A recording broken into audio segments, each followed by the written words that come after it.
Hello guys, magandang araw sa inyong lahat. Pipino namin nagumpisa ng magbunga. So sa video na ito mga kaibigan, bi-breakdown natin kung magkano yung kikitain natin sa bawat puno ng pagtatanim ng pipino. So itong pipino na ito mga kaibigan, tinanim natin 45 days ago at 40 days ago. So ganito na siya kalaki ngayon. Pataba mga kaibigan.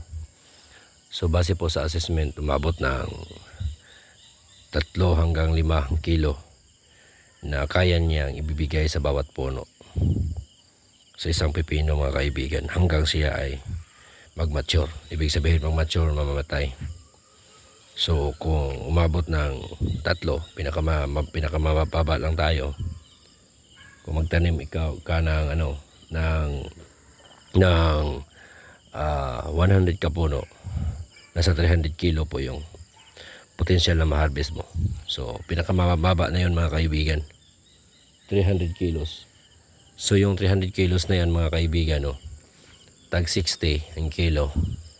So umabot ka ng 6, 12, 18,000 yung potential na kitain mo kung mayroon kang 100 ka puno na pipino. So yan lang po mga kaibigan, 18,000 lang naman yung kikitain natin sa 100 na puno ng pipino. So ito mga kaibigan, isang row 50 plus yan kapuno. So 2 row, 3 row, 4 na row po ito.